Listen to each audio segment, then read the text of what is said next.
돈은 중요한 게 아니다. 돈 밝히면 안 된다. 돈 많다고 행복하지 않다. 이런 말을 많이 합니다.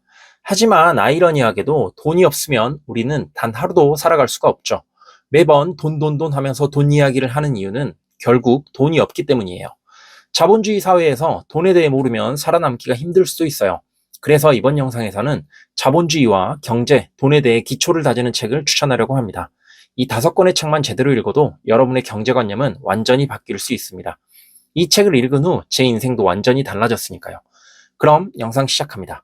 저는 투자를 하기 전 재테크, 자기계발, 부동산 투자 관련 책을 정말 많이 읽었습니다. 하지만 안타깝게도 요즘은 육아에 지쳐 책을 많이 읽지 못하고 있어요. 예전에는 1년에 최소 50권 넘게 읽었고 그 습관을 10년 가까이 유지했습니다. 이번 영상에서는 제가 읽은 500권 이상의 책 중에서 고르고 고른 책을 추천드릴 거예요. 이 책 저 책 손대다가 시간만 낭비하지 말고 제가 추천하는 책만 딱 읽으세요. 돈과 경제를 완전히 다른 관점에서 바라보게 해줄 거예요. 첫 번째 책은 EBS 다큐프라임 자본주의입니다. 이 책은 시리즈로 몇 권의 책이 있는데 1권만 읽으면 됩니다. EBS 자본주의 시리즈는 다큐 영상으로 먼저 만들고 이후에 책으로 나왔어요. 영상이 더 편한 분들은 영상으로 보셔도 좋습니다. 이 책을 읽었을 때 너무 충격적이었어요. 그땐 정말 아무것도 모르는 왕초보였는데 자본주의가 빚과 신용으로 돌아간다는 개념이 너무 신기했거든요. 이 책을 읽은 후로 자본주의에 대해 이해도 깊어졌고 투자를 시작하게 되었습니다. 책에서 가장 인상 깊었던 부분은 돈의 탄생 과정이었어요. 우리가 당연하게 쓰는 돈이 사실은 빚에서 시작된다는 사실 알고 계셨나요? 은행이 대출을 해줄 때 그 금액을 전부 은행이 가지고 있지 않아요. 1억을 대출해준다면 1,000만 원만 가지고 있으면 됩니다. 나머지 9천만 원은 장부에 숫자를 적고 빌려주는 겁니다. 결국 9천만 원은 숫자로만 존재하는 돈, 즉 빚인 셈이죠. 이게 무슨 의미냐면 자본주의 경제는 계속 성장해야만 유지될 수 있다는 겁니다. 빚이 늘어나려면 경제가 커져야 하거든요.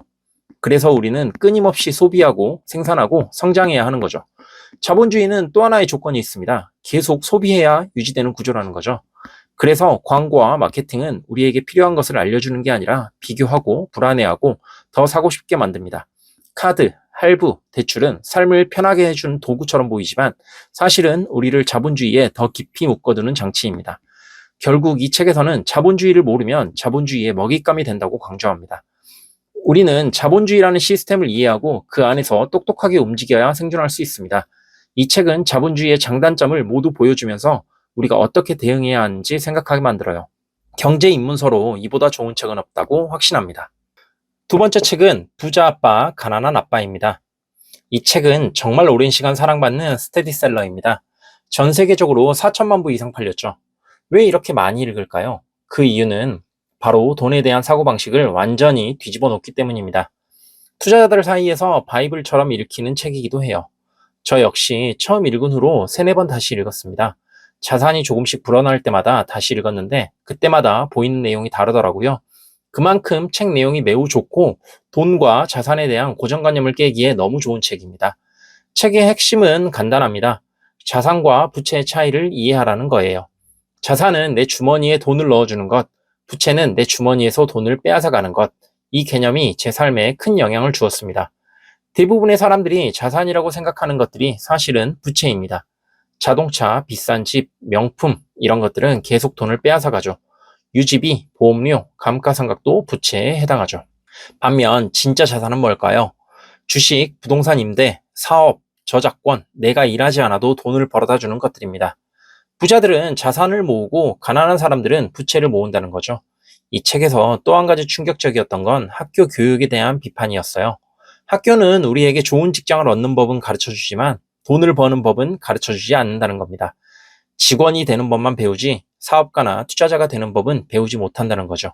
이 책을 읽고 나서 저는 소비 습관이 완전히 바뀌었어요.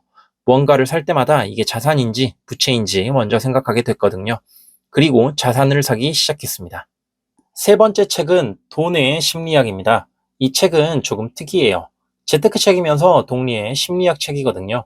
돈에 대한 사람들의 행동을 분석합니다. 왜 우리는 비합리적인 선택을 하는지에 대해서요. 가장 인상 깊었던 이야기는 복리의 마법입니다. 워렌 버핏의 재산 중 99%는 50세 이후에 만들어졌다는 사실 아시나요? 그의 성공 비결은 투자 실력만이 아니라 시간이었던 겁니다. 10대부터 시작해서 90대까지 계속 투자했으니까요. 워렌 버핏은 시간을 활용해 복리의 마법으로 돈을 불린 셈이에요. 복리는 시간이 지날수록 기하급수적으로 커지니까요. 책에서는 이렇게 말합니다. 부자가 되는 비결은 엄청난 수익률이 아니라 괜찮은 수익률을 오랫동안 유지하는 것이라고요. 오랜 기간 수익률을 유지해 복리의 효과를 보는 것이 핵심이죠. 인내심이 가장 큰 무기가 될 수 있다고 말합니다. 또 하나 충격적이었던 건 행복과 돈의 관계였습니다. 돈이 많다고 행복한 게 아니라 돈에 대한 통제감이 행복을 만든다는 거예요. 내가 원하는 시간에 원하는 사람과 원하는 일을 할 수 있는 자유, 이게 진짜 부라는 겁니다. 사람들은 남에게 보이기 위해 돈을 씁니다. 비싼 차, 명품, 큰 집. 하지만 아이러니하게도 남들은 그걸 별로 신경 쓰지 않아요. 오히려 그 물건만 보지 당신은 보지 않는다는 거죠. 이 책을 읽으면서 돈에 대한 가치관이 정리됐습니다. 돈은 자유를 사는 도구라는 걸 깨달았거든요. 과시하기 위한 게 아닌 선택권을 얻기 위해 돈이 필요함을 절실히 느꼈어요. 네 번째 책은 MJ 드마코의 부의 추월차선입니다. 이 책은 충격 그 자체였습니다. 일반적인 재테크 조언을 완전히 뒤엎어버리거든요. 앞에 추천했던 돈의 심리학과도 꽤 다른 관점을 담고 있어 굉장히 흥미로워요. 전략하고 저축하고 은퇴 후를 기다리는 삶을 서행차선이라고 비판합니다. 서행차선의 문제는 무엇일까요? 40년을 일해서 은퇴 후 10년 즐기는 게 과연 성공일까요? 젊을 때는 시간이 있지만 돈이 없고 늙으면 돈은 있지만 시간과 건강이 없다는 겁니다. 저자는 추월차선을 제안합니다. 시간을 팔지 말고 시스템을 만들라는 거죠. 월급쟁이로는 부자가 될 수 없다는 사실을 냉정하게 말합니다. 추월차선의 핵심은 레버리지입니다. 한 번의 노력으로 계속해서 수익을 얻는 구조를 만들어야 한다고 강조하죠. 소프트웨어, 책, 특허, 시스템화된 사업, 이런 것들이 추월차선의 도구입니다. 책에서 강조하는 5가지 계명이 있습니다. 필요의 계명, 진입의 계명, 통제의 계명, 규모의 계명, 시간의 계명, 이 5가지를 만족하는 사업을 해야 한다는 거죠. 특히 통제의 계명이 인상적이었습니다. 내가 통제할 수 없는 것에 인생을 걸지 말라는 거예요. 직장은 내가 통제할 수 없습니다. 언제든 해고당할 수 있거든요. 하지만 내 사업은 스스로 통제할 수 있습니다. 이 책을 읽고 나서 삶의 방향이 조금씩 달라졌어요.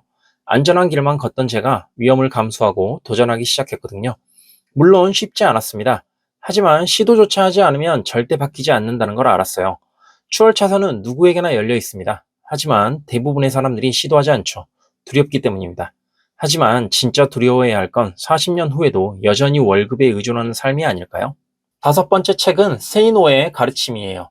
이 책은 제가 처음 재테크와 투자를 시작한 2012년 즈음에는 복사본으로 돌고 있었습니다.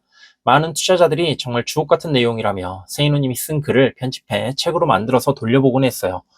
몇 년 전에 책으로 출간해서 지금은 서점에서 쉽게 구입해 읽어볼 수 있습니다. 이 책을 읽고 불편하다는 평도 많은데요. 그만큼 책의 내용이 그 어떤 책보다 강렬합니다.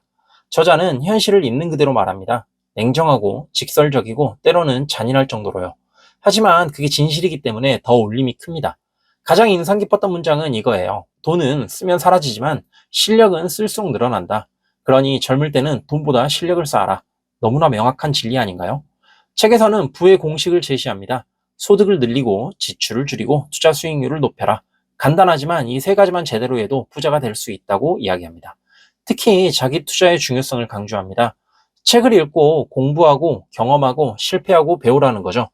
20대와 30대에 자신에게 투자한 것이 평생의 자산이 된다고 합니다. 세이노는 허황된 꿈을 팔지 않습니다. 부자가 되는 건 어렵다고 말해요. 하지만 불가능하지는 않다고 합니다. 올바른 방향으로 꾸준히 노력하면 된다는 거죠. 이 책의 또 다른 매력은 인생에 대한 통찰입니다. 돈만 이야기하는 게 아니라 어떻게 살아야 하는지, 무엇이 중요한지를 말해줍니다. 돈은 수단일 뿐 목적이 아니라는 거죠. 이 책을 읽으면 정신이 번쩍 듭니다.